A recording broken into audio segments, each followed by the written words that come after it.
welcome back to my channel. My name is Nayari Nicole for those who don't know, and thanks for tuning into this video. The 5 a.m. morning routine that I am going to be showing you guys is inspired by Proverbs 31 verses 10 through 31, and it talks about a virtuous woman and a woman of God and all the different qualities that she should have. Some of the qualities that Proverbs 31 talks about that I think are really important to have are being wise, being trustworthy, fearing the Lord, serving generously, caring for other people, and most importantly, productivity. I feel like I was lacking and struggling with productivity because of procrastination and laziness, so I knew I had to make a change. First, I start off my morning making time for God because He's the head of my life. I literally have to make the space and make the time for God and not let the cares of this world and the busyness in life overwhelm me where I don't prioritize God. I'm starting with a new spiritual practice of every morning I'll wake up, drink me some water. I keep some water on the side of my bed just to wake up a little hydrated. And I'll tell God 3 things that I'm grateful for.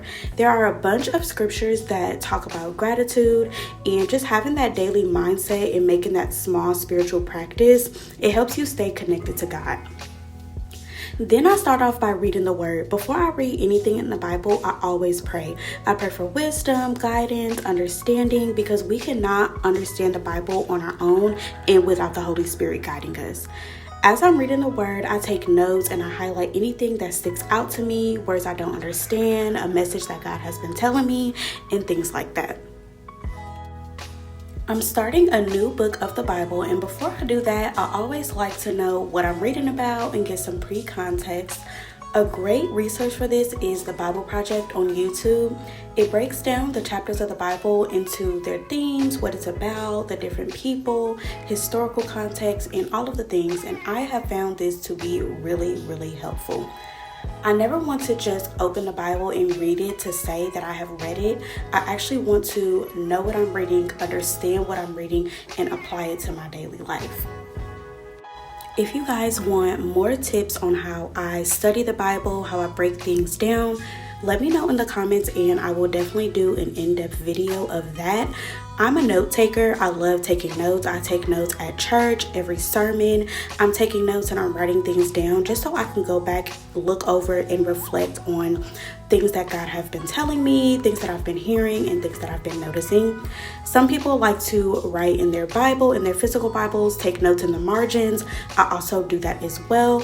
You really have to do what works for you. How you best learn and study anything, just like you would in school, is how you need to apply those same things to the Bible to help you understand.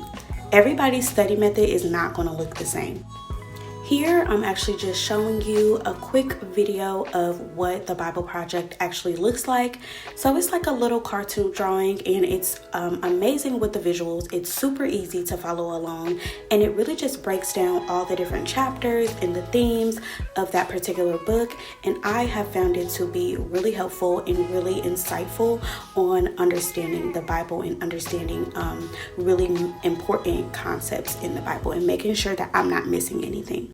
A big part of a P31 woman, as the people like to call it, or a Proverbs 31 woman, is her fear of the Lord. Now, we're not talking about actually being scared of God like how most people think. We're talking about being in awe of Him, wanting to be near Him and submit to Him daily. A huge part of that is getting in your word. You gotta pick up that Bible, sis. I know it's hard. I know we got a million things going on, but we have to make time for God because God is always making time for us. Now let's get into skincare.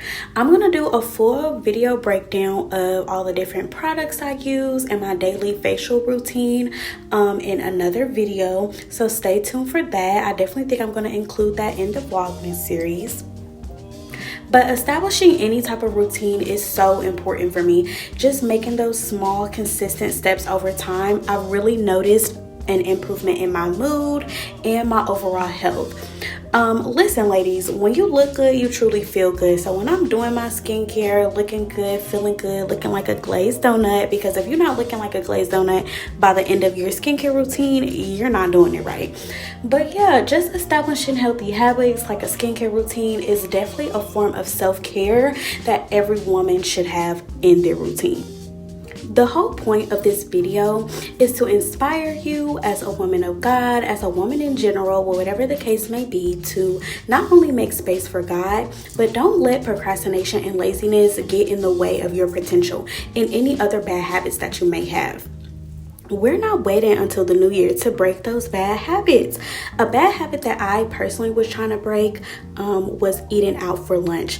I love me some Chick-fil-A, some Chipotle, and one thing about it, I'm going to eat out. But in reality, girl, you got food at home. I just uploaded a Trader Joe's short on my channel, so make sure y'all check that out as well. But making sure that I'm not being wasteful and I'm saving money by not buying unnecessary things is definitely something I'm working on, because a woman, a virtuous woman of God, is resourceful, okay? Everyone's morning routine is going to look different. On some days, I even want to start working out, maximizing my time, but in general, I want to maximize my day and make the most out of it. I hope you guys leave this video encouraged and ready to start your Proverbs 31 routine before the new year. Thanks for watching, and I'll see y'all on day 2 of Vlogmas.